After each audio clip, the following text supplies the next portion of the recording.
listen, you can hear their hearts beating loud. Can't keep those California Indians down. Hello, everyone. You're listening to American Indian Airwaves. For Marcus Lopez, I'm your host, Larry Smith.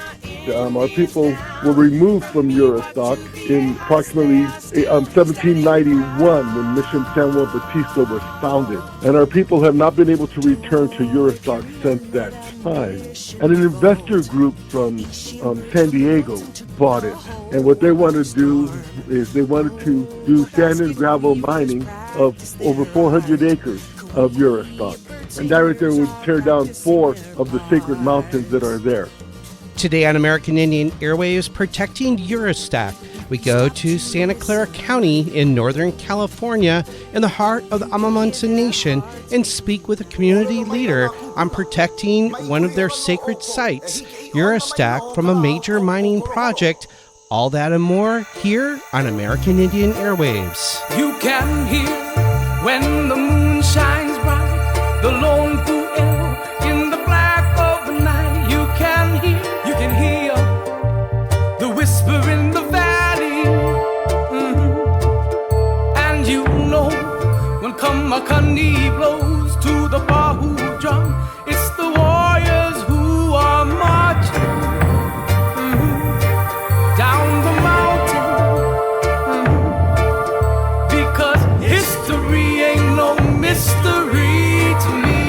Today on American Indian Airwaves, we go to the traditional homelands of the Amah Mutsun Nation in Santa Clara County, California, where since 2015, the nation, community members, and allies have been fighting to protect Juristac, which lies at the heart of the ancestral lands of the Amah Mutsun Nation, which ancestors have lived and held sacred ceremonies at this location in the southern foothills of the Santa Cruz Mountains above the confluence of the Pajaro and San Benito rivers. Moreover, Juristac is colonially known as Sargent Ranch and is under threat from the proposed Sargent Quarry that will impact 320 acres of traditional homelands. The plan includes a 14-acre processing plant, 3 200-foot open-pit quarry sites, a 1.6-mile-long conveyor belt, and a 30-foot-wide access road. An estimated 40 million tons of sand and gravel aggregate would be produced over the life of the mine, primarily for the use in local road building and general construction. Sargent Ranch is owned by an investor group called Debt Acquisition Company of America, based out of San Diego, California, and is behind the 320-acre open-pit sand and gravel mining operation on the property. Presently, the Santa Clara County supports the project. Our guest for today in this two-part interview is Valentin Lopez from the Amah Mutsun Nation. He is the chairperson of the Amah Mutsun Nation, one of 3 historic California Indigenous nations that are recognized as the Ohlone. He joins us today to discuss the recent action by the Santa Clara County announcing a 6-week extension of the public comment period on the draft environmental impact report, which is now extended to November 7th of 2022. Public input is crucial in helping to stop and protect Juristac. And now part 1 of this 2-part interview on protecting Juristac. First of all, thank you, and thank you to the listeners today. Again, my name is Valentin Lopez, and I'm the chairman of the Amah Mutsun Tribal Band. Our tribe is comprised of those that were of the descendants of the peoples taken to missions San Juan Bautista and Santa Cruz. The sacred site of our ancestors was at Juristac, and it's known today as Sargent Ranch, and that's about 3-4 miles south of Gilroy. And it is not just a ceremony site by itself. The sacred site is comprised of the greater landscape of Juristac. We had tribal villages there. We had a number of different places where various ceremonies were performed. It was the home of our spiritual leader, and the spirituality extends up into the mountains. and our people were removed from Juristac in approximately 1791 when Mission San Juan Bautista was founded. And our people have not been able to return to Juristac since that time. A goal of our tribe has always been for our tribe to return to Juristac so that we can restore the sacredness there, so that we can continue on the path of our ancestors to restore our ceremonies, our prayers, to once again work to bring back our food plants, our medicine plants, our plants for women's care, babies' care, nets, traps, housing, clothing, etc. That's been the goal of our tribe all along. In 2015, or 2014 rather, Juristac, which is known today as Sargent Ranch, as I said, went into bankruptcy. And an investor group from San Diego bought it. And what they wanted to do is they wanted to do sand and gravel mining of over 400 acres of Juristac. And that right there would tear down 4 of the sacred mountains that are there. And it's just totally desecrate our most sacred site, as I said. And we've been fighting hard for that. We've been fighting hard since 2015. And we've been told by the county the only thing that will deny this permit is overwhelming public support, because the general plan and the county regulations allow this mining permit to be approved. And there's nothing really in the regulations that could stop it. And so what we're asking for is for the public to get involved and to recognize how important it is that there's one of the very few remaining sacred sites in the greater Bay Area be protected and conserved, and to help the Amah Mutsun Land Trust, or help the Amah Mutsun tribe rather, find a way to return to those lands. We requested, as part of the consultation process with the county, that we have under AB 52, we requested that an ethnographic study be completed for Juristac. And there was actually a lot of information available for it. A lot of the early anthropologists and people, travelers going through there, they actually wrote a lot about Juristac. And they talked about how, and they talked about the land and the people there, and, and how central it was to the Amah Mutsun. Now, that ethnographic study, it also talked about how, you cannot define the cultural resource at Juristac. You cannot define it as, like, say, a lot of times the people will look at a bedrock mortar and say that bedrock mortar is your cultural resource, and anything else outside that bedrock mortar is not the cultural resource. Well, our tribe, we have a different perspective on that. What was the bedrock mortar used for? It was used for foods. All the potential food plants in that area are part of the cultural resource. Was it used for ceremony? All the materials that are used for ceremony are part of that. Was it, was it used for other purposes, and etc. So Juristac actually, the ethnographic study actually identified Juristac as being a sacred cultural landscape as a whole. And this is the first time a designation like that has ever appeared on a draft environmental impact report, versus defining it very narrowly as the bedrock mortar. What we need and what we're asking for today is for the public members to go to the website. It's protectjuristac.org. Juristac is spelled Juristac, protectjuristac.org, and go to our website and take a look at the website. And in the opening page, you'll see, it says how protect Amah Mutsun sacred site from proposed sand and gravel pit mine, and it talks a lot about how it gives an update on it, and it also tells the public how they can submit letters to the board to the planning department at Santa Clara at Santa Clara County to help us protect Juristac and to stop the and to have the mining permit denied by the county. We recently had a rally on the steps of the county building there in San Jose, and over 450 people showed up in support of our tribe. We have a lot of supporters.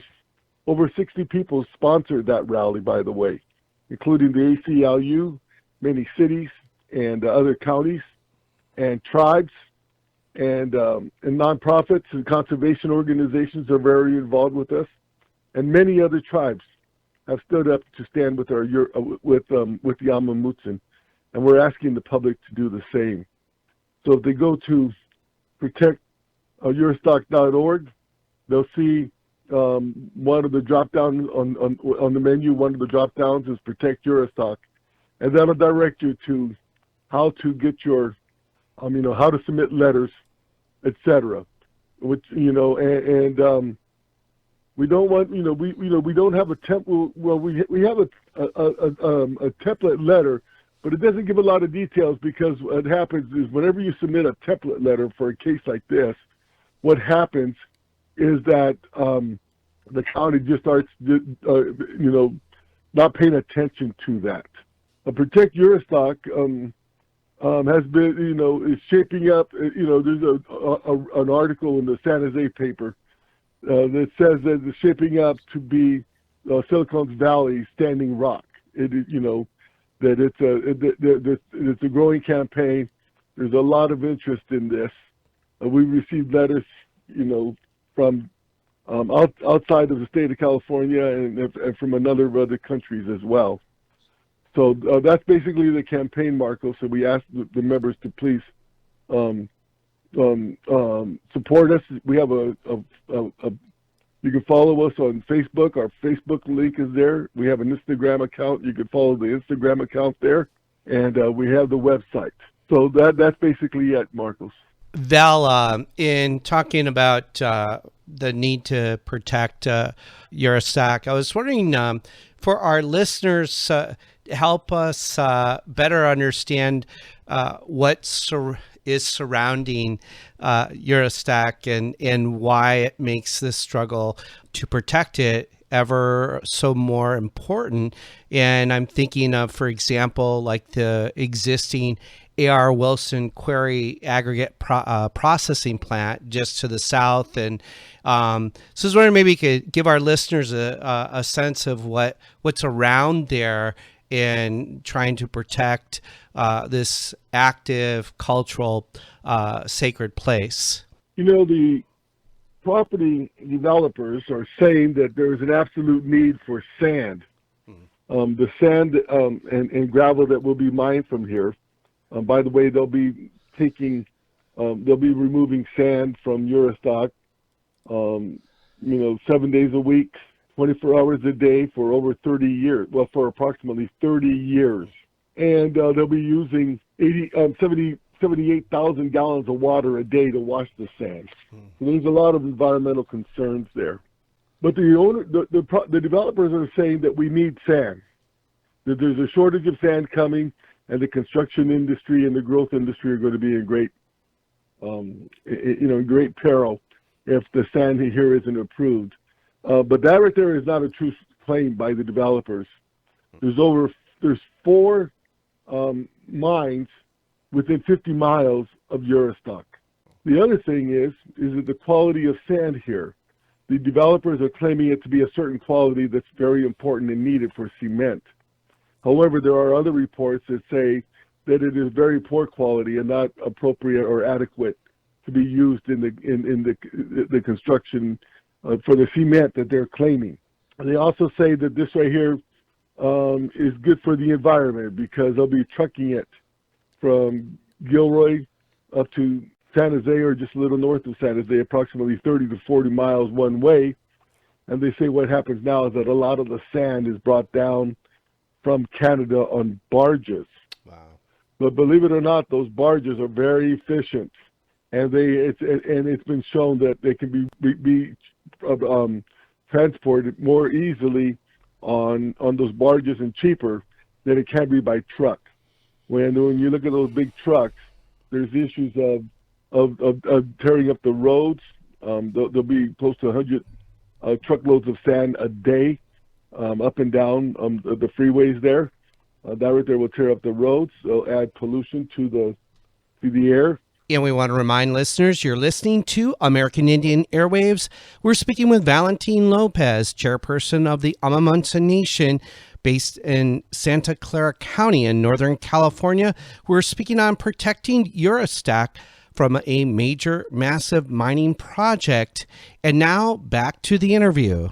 The other thing about the mining operation is that it'll put a lot of dust into the air, and it'll really affect the air quality there, and it's going to impact an important wildlife corridor. So there's a lot of concerns here with that mine. And the city of Gilroy, which is the closest community to the mine, has voted to oppose the mine and asking the supervisor not to approve it for the environmental factors, and also for the cultural factors that are important to the Amah Mutsun tribe. And many other cities have voted to not approve the mine for many of the same reasons. Val, you touched on migratory patterns, and that was going to be my follow-up question. So often, we talk about the land and how we're related to the land, and oftentimes there's other relations that culturally sustain the people. And you mentioned that the Sargent Quarry, if it was approved, it would disrupt migratory patterns. And I certainly haven't looked at all 600 plus pages of the environmental impact report, but I was wondering if you maybe speak to the other relations, the non-human relations that will be impacted if this quarry project, the Sargent Quarry project, is approved. And then also speak about, what most Americans understand is this generations of the climate crisis and how that would actually contribute to that problem of the climate crisis and how it affects everyone. Mm-hmm. I mentioned that one of the important objections to the mine from our tribe and from many of the conservation organizations, if not all of the conservation organizations, is that this is an extremely important wildlife corridor. It is the corridor that takes you from the Santa Cruz Mountains to the south, and right after Juristac, you're just basically across the street there is the beginning of the Gavilan Range, and the Gavilan Range is another range of mountains along the coast that goes down quite a distance. It goes beyond Monterey, for example. And this wildlife corridor would be interrupted. I mean, whenever you have they're going to have a conveyor belt that's 1.5 miles long. They're going to have, there'll be a lot of noise there with them working 24/7. So you're going to have a lot of noise pollution, a lot of light pollution at night that throws off, that is bad for wildlife. And just that conveyor belt alone going 1.5 miles will be interfering with one of the important bypasses of the wildlife corridor that goes underneath one of a bridge that allows migration from east to west at Juristac and such. So there'll be a tremendous disruption of the migration pattern, and they're having trouble with that now. For example, there's efforts to bring elk into the Santa Cruz Mountains, but if the mining permit is completed, it would be almost impossible to bring elk into the Santa Cruz Mountains. The other thing is, right now there's so much inbreeding with the mountain lions that they need to establish better wildlife corridors so that the mountain lions can breed with mountain lions outside of the Santa Cruz Mountains. That's right there is a real problem that a lot of the scientists and our tribal communities are involved in. At Juristac, there's sensitive species there. There's badgers, there's red-legged frog, there's a species of salamander that's there, burrowing owls. and a number of other very sensitive species there. And then when you look at the environmental factors, in just 8-10 years ago, the Pajaro River was recognized as the most polluted river in the United States, in America. And a huge part of that right there was mining. And there's been a lot of effort to clean up the river and to repair the river. And those efforts are continuing. But to put another mine right at the Pajaro River's edge, and to disrupt the flow of rivers and creeks and streams that are right there, and to add all the chemicals that are needed to cleanse and wash the sand, and to just take that much sand out of the groundwater and stuff like that, that's going to have a devastating impact on the quality of water flowing out to the ocean from there, and also to the quality of water that's used there, for other purposes, for housing, ranching, farming, etc. There's a number of springs that are really important. For migrating animals, they rely on those springs during the dry season. And by pumping that much water out, it will dry up those springs. And that's another serious impact on wildlife migrating, is the drying up of those springs and not having adequate water for wildlife as they migrate. So those are concerns. And then with climate change, they're saying that we're going to have fewer storms, but the storms that we have are going to be more severe and more damaging, and that's a concern here too.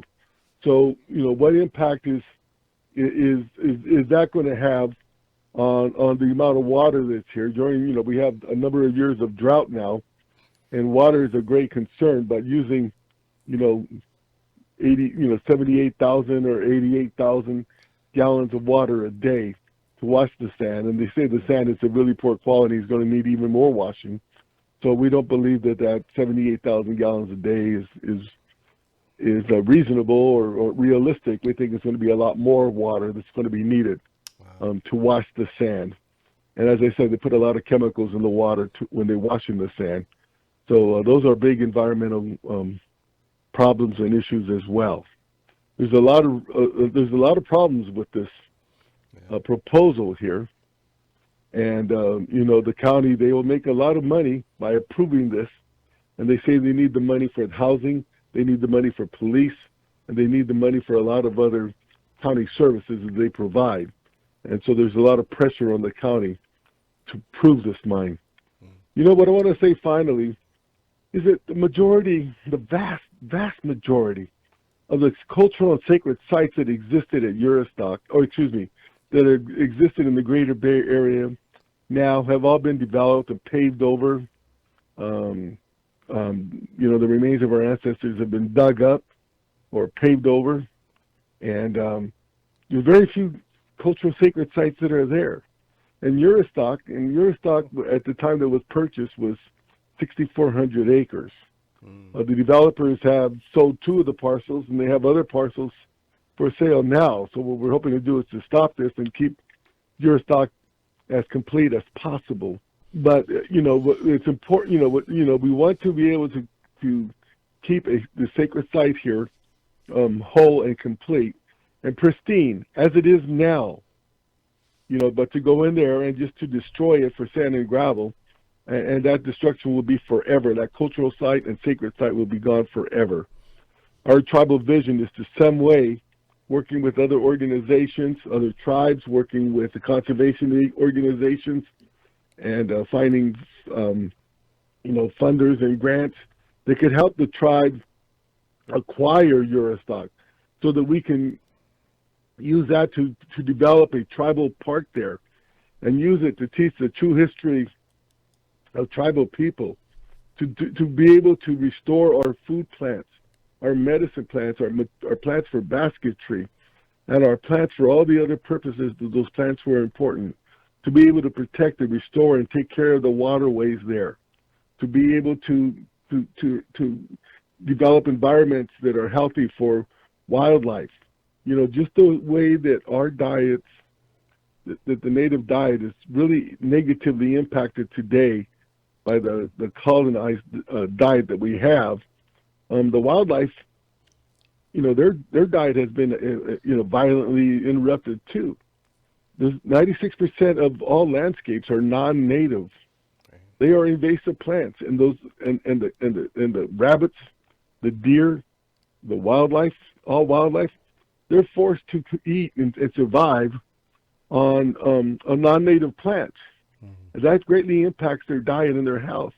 What we want to do is we want to restore our native plants so we can help restore the health for wildlife as well.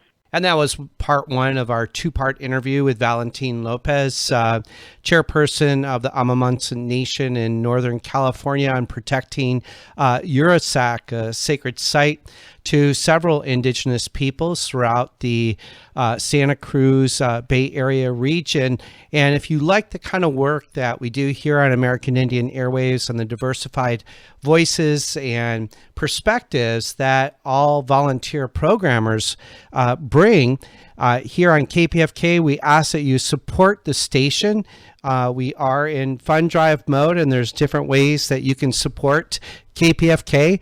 One of the easiest ways is just simply visiting the kpfk.org website, clicking on the pledge widget, and choosing a thank you item for $1 denomination that's listed on the website. For example, there are some great premiums that are available, and a great book that's just came out. It's Gerald Horn's brand new book. Yeah, Larry, the new book we have for $100, Exquisite, the Counter-Revolution of 1836, Texas Slavery and the Jim Crow and the Roots of U.S. Fascism. Larry, extraordinary, important book.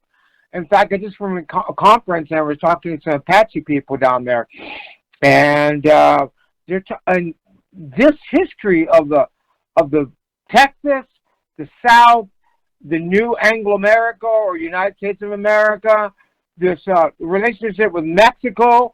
It's about, and I think what I like about Gerald Horn's book, Larry, it's about, it connects all the dots, if you will, and that's kind of like simplifying it. And I'll give you an example, like in Texas, with as Virginia to want Texas as a slave market to which they can send their surplus population for sale, meaning Afro-American slaves, African slaves.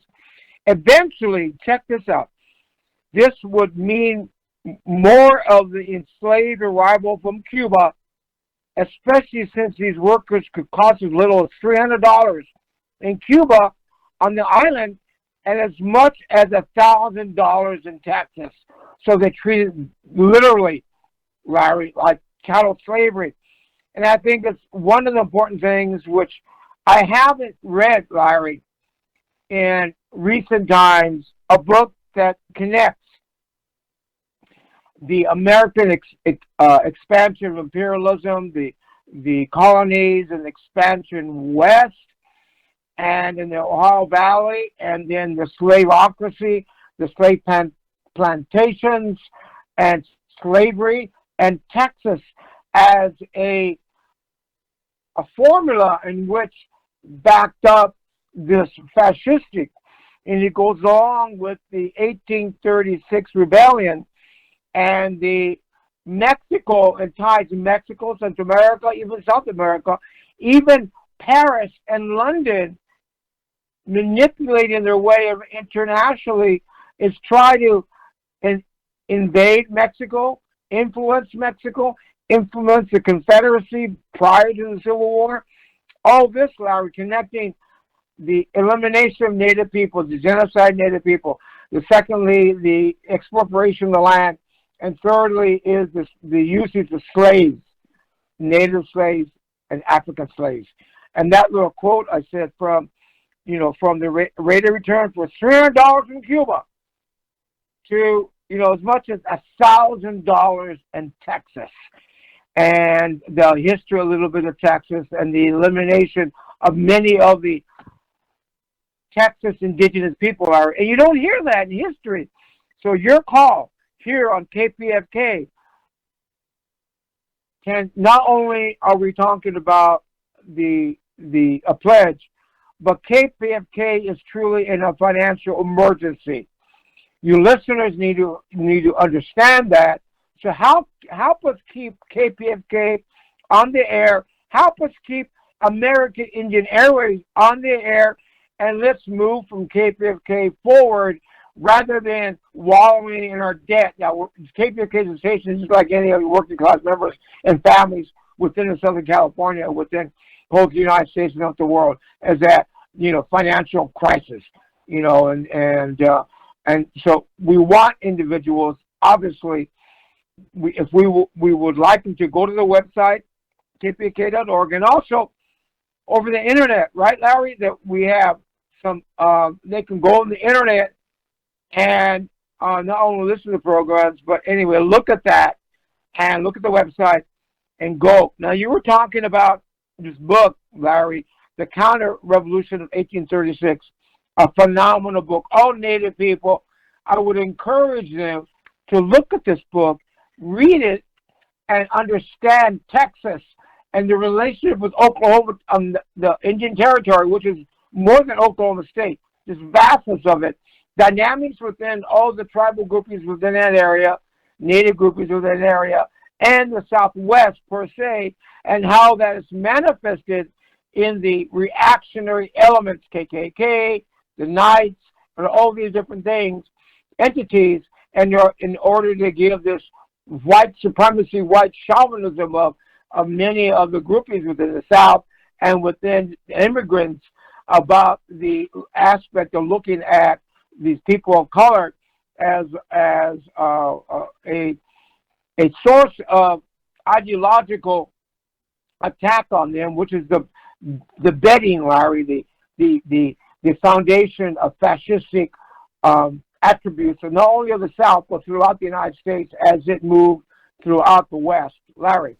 Yeah, Marcus, we want to remind listeners that there's several different ways you can pick up The Counter-Revolution of 1836, Texas Slavery and Jim Crow, and the Roots of U.S. Fascism. It's by Dr. Gerald Horne. It's a brand new book. It's a $100 thank you item for supporting us here at KPFK. There's several ways you can pick up the book. One, you can call 818-985-5735, 818-985-KPFK, or you can visit the kpfk.org website, click on the pledge widget, scroll down, and select Gerald Horne's new book, The Counter-Revolution of 1836. It's a powerful read, as Marcus was just saying, and chronicling the rise of fascism through what we know today as Texas and the northeastern portion of Mexico.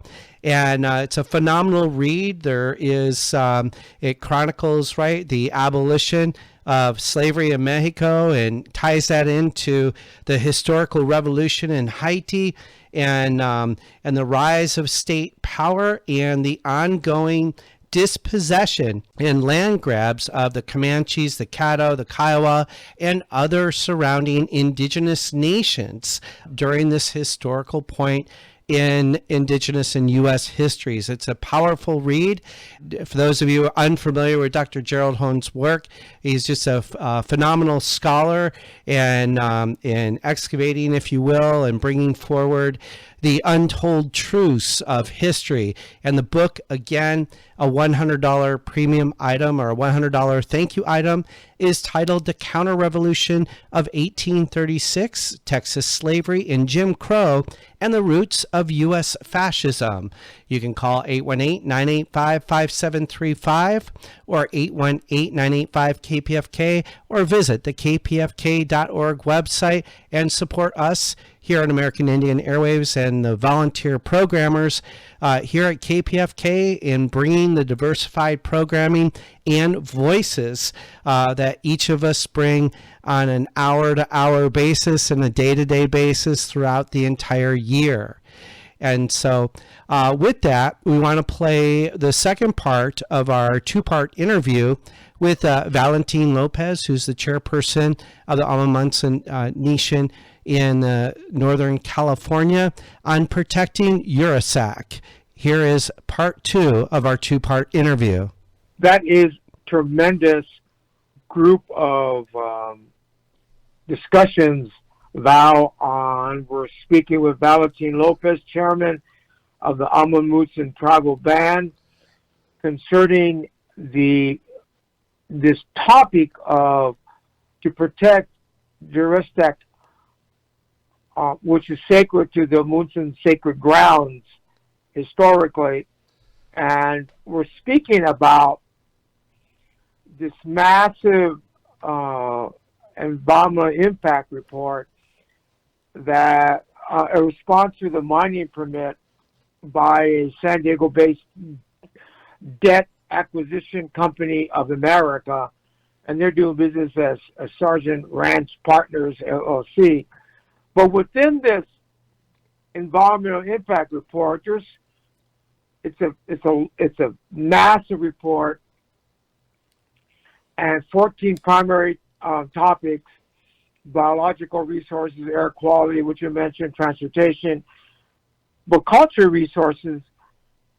Mr. Lopez, why don't you comment on what was their comment on culture resources on this area of Juristac area? What was declared? Was anything declared? Please share that with us, your analysis of that culture resources. I'm glad you asked that question, Marcos. Thank you. It's what I didn't say, and is very important. So, is that the draft environmental impact report said that there are 8 different areas of impact to cultural resources that are significant and unavoidable. And when you take a look at the California Environmental Impact Report definitions and stuff like that, that's the highest degree of importance and significance you can have. Significance and unavoidable. What that means is that any damage, if the county were to approve any part of the project, that it would have significant and unavoidable consequences. And the county, and that's for 8 different parts of it, the cultural resources, and several known sites of significance there, etc. So there, if they were to approve any piece of the mining permit, it would be devastating to our tribe. And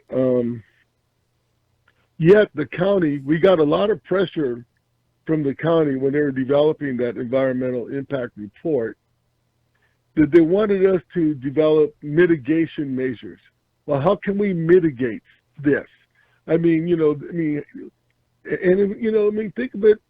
How do you mitigate for a sacred site? They wanted us to compromise. They wanted us to come to make a deal.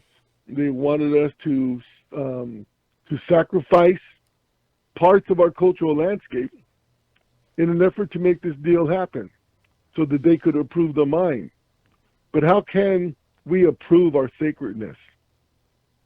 How can we approve the destruction of our sacredness? I mean, can you imagine if somebody went to the Vatican or went to Mecca or went to the Mormon tabernacle there in Salt Lake City and said, well, we want to do mining on 20% of any one of the of Mecca or the Vatican or the Mormon tabernacle. We want to do 20% mining here, but don't worry about it. You can keep the other 80% we won't touch, so you'll be okay. I mean, are they going to accept that? That's another thing that's here, Marcos. Why if we were Catholic, if we were Buddhist, if we were Jewish, if we were any other religion, they would not even consider approving this mine. But because we're unrecognized, a federally unrecognized tribe, and because we're a Native American tribe, you know, they have no qualms, no problem destroying a cultural sacred site of ours. They have no problem asking us to compromise and to give up, you know, X% of our sacred sites as a way to mitigate and come to an agreement on this. We are not going to sacrifice our cultural sites. We are not going to sacrifice our sacred sites or sacrifice or compromise on those sites. We are not going to do it. We are fighting hard, and that's why we need the public to stand with us and say that the Native American spirituality must be considered on the same basis as any other world religion. And this site must be protected for that same reasons. And the county must recognize that the 15,000-year history or more that the Amah Mutsun have on these lands, and must not allow all of it to be destroyed and erased from history. Like so much of our history has been attempted to be erased. We are standing up and we're fighting hard. And we have a lot of people standing with us. And this is what we're asking your listeners today, to recognize how important this site is, not only for our tribe, but for many other tribes as well, so that we can, set a precedence here, and then get people to recognize the importance of spiritual and cultural, traditional landscapes of Native Americans as needing to protect the full landscape, not just the known artifacts that are there. They need to protect the full landscape. And so that's kind of what we're looking at here, Marcos. And we ask, once again, we'll ask your listeners to please stand with us and go to protectjuristac.org. Thank you, Val. You mentioned about this massive 600 pages environmental impact review that the Santa Clara County has put forth, and they extended the date to November the 7th. Is that correct, Val? Yes, the date was extended to November the 7th. So people have the opportunity to go to their website, and the website is, once again, the protectjuristac.org, and they can go and look at that website, and it mentions many, many things on that. The things that you underscored, Val, I thought was really important, primary when many of the community, nationally, internationally, or locally, talk about social justice issues, that this is one of the things that a lot of people within those sectors of our community with Afro-American, Chicano population, other Native American tribes, the Asian American community, and whatnot, that part of the social justice issues is assisting and persuading the rest of the government and government agencies and these reports that they are mandatory in order to see what the impact is, just like what you articulated, Mr. Lopez, that this particular issue is a social justice issue, much like all the other social justice issues. And the main reason is that spirituality of your Amah Mutsun tribal band, as well as many of the indigenous First Peoples within North America, that is our, how would you say it, our reason that we exist, in order not only that we interact with these sacred areas and sites and regions, but that is mandatory if we are a peoples in order to defend, and that's part of our essence. It's like, how can you defend your body if somebody is hacking away in your body And we want to remind listeners you're listening to American Indian Airwaves. We're speaking with Valentin Lopez, chairperson of the Amah Mutsun Nation, based in Santa Clara County in Northern California. We're speaking on protecting Juristac from a major, massive mining project. And now back to the interview.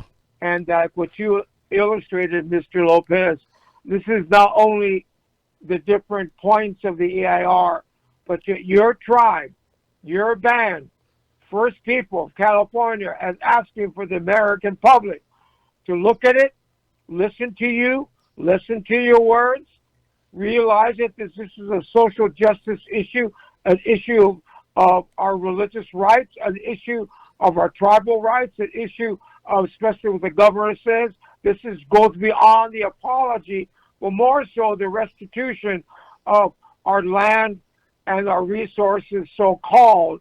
And the main thing is not only for the human life, what Larry suggested, but yet this area, what you're requesting, is much more than that. We wanted to talk with you about this.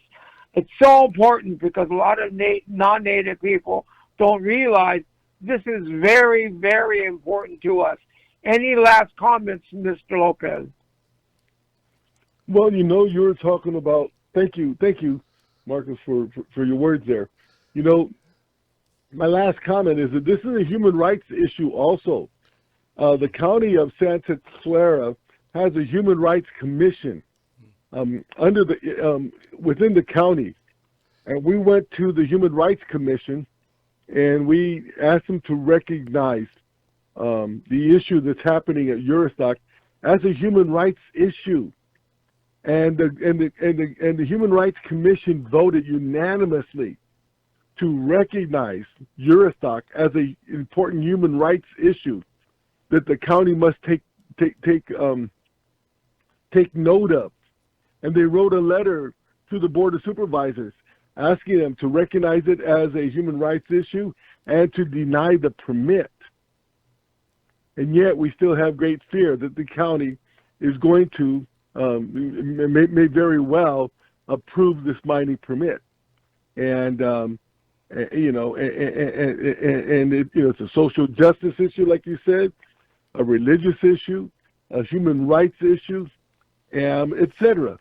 The United Nations recognize, and one of the definitions within the United Nations of genocide is the destruction of people's culture and spirituality. Well, our position is that if the county knowingly and intentionally allows the destruction of Juristac, they will knowingly and intentionally be approving the genocide against the Amah Mutsun. And we talk about this, and we're just we don't know where the county stands on this, because as politicians they're not supposed to tilt their hand, so to speak, but we certainly hope that they're listening to the words that are being said and to the comments that are being submitted, and that we can provide that overwhelming public support that is so needed for Juristac to be denied, the mining permit to be denied. And that concludes part 2 of our 2-part interview here on American Indian Airwaves. We were speaking with Valentin Lopez from the Amah Mutsun Nation. He's chairperson of the Amah Mutsun Nation, one of 3 historic California Indigenous nations that are recognized as Ohlone. He was speaking on protecting Juristac. For more information on how you, the listeners, can help protect this sacred site, you can visit the website www.protectjuristac.org. That's protectjuristac.org. Larry, this fundraiser this fall fund drive is really important, not only for the listener to American Indian Airwaves, but the existence of a station that is broadcasting many programs, talk about the health care, the employment situation, finance, capital, dynamics of social racism. And we talk about fascism, Larry, but the 21st century fascism, like the 21st century predecessor, is violently toxic mix of reactionary nationalism, and racism. And the reason, to me, Larry, we bring this up is because this racism, this nationalism, this mix of reaction of blaming other people, especially people of color, for the reason of the crisis, and not look at the system, not look at the history, what evolved through the centuries of this country called United States of America, but yet the reasons why these crises and blaming many politicians on each other rather than look at it and give the people some information. Our programming here in American Indian Airwaves is trying to articulate the Native people, the First People struggle, and look at it from a from a logical kind of like A, B, C, and therefore things happen, but yet the full circle of our history and the full circle saying that these things happen for a reason, reactionary, the growth of fascistic organizations, and this is important to understand it in order to defend our homeland, number one. Secondly, in order to get clarity, especially these struggles, whether it be Oak Flats, whether it be Standing Rock, whether it be down in Mapuches or down in Zapatistas, those type of things, especially where the government, the nation states operate, in order to give a better understanding the ebb and flow of not only politics, economics, but social factors within that, Larry. Thank you, Marcus. And we want to remind listeners, Gerald Horne's brand new book is titled The Counter-Revolution of 1836, Texas Slavery and Jim Crow and the Roots of U.S. Fascism.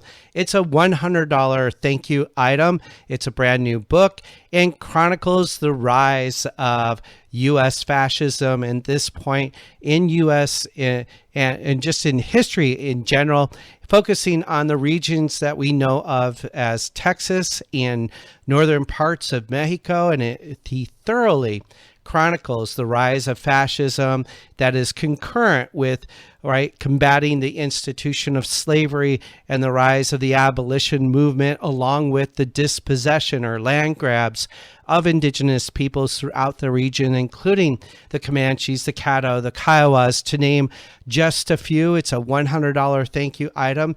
You can pick it up by visiting the kpfk.org website, clicking on the pledge widget, scrolling down and selecting the book for a $100 donation. You can call 818-985-5735 or 818-985-KPFK.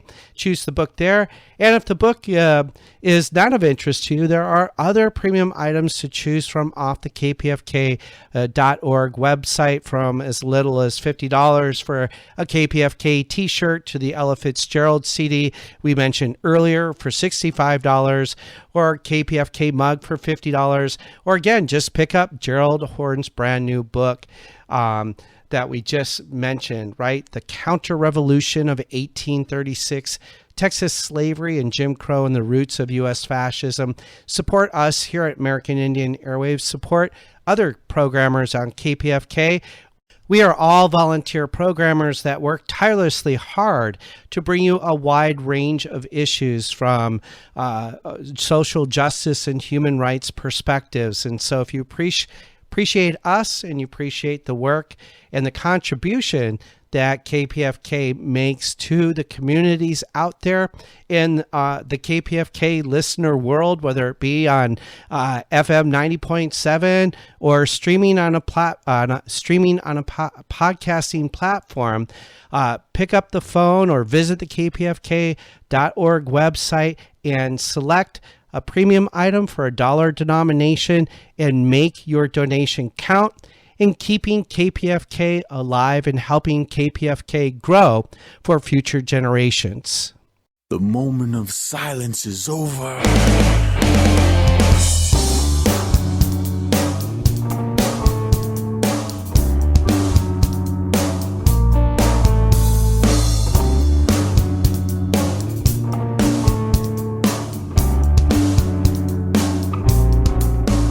And that concludes our show for today here on American Indian Airwaves.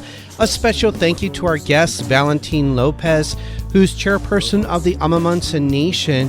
He was speaking on protecting Juristac. And for more information on how you can help stop the desecration of the sacred site, you can visit the website www.protectjuristac.org. That's protectjuristac.org.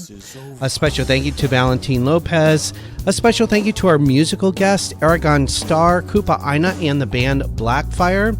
American Indian Airwaves is mixed and mastered in the studios of Burnt Swamp Studio in Signal Hill, California. For Marcus Lopez, I've been your host for the hour, Larry Smith. Until next time. Nor the hands that hold the chains.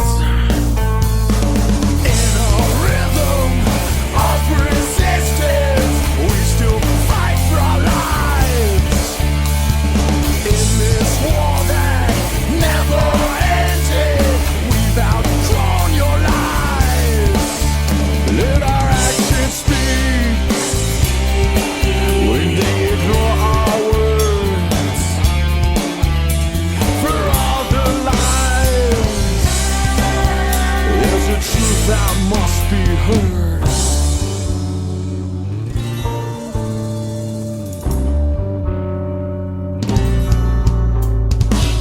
After all the lies and the empty promises, we take a stand on the land that you tried to bury us. For all the pain and all the suffering, we take a stand. We take a stand. We sleep caged against our fears. Try not to become what we've endured. Wearing our souls on the thread. The moment of silence is over. God is the history of the American dream. From the long walk, the trail of tears to wounded knee. No compromise, no compliance. A rhythm of resistance they could never silence.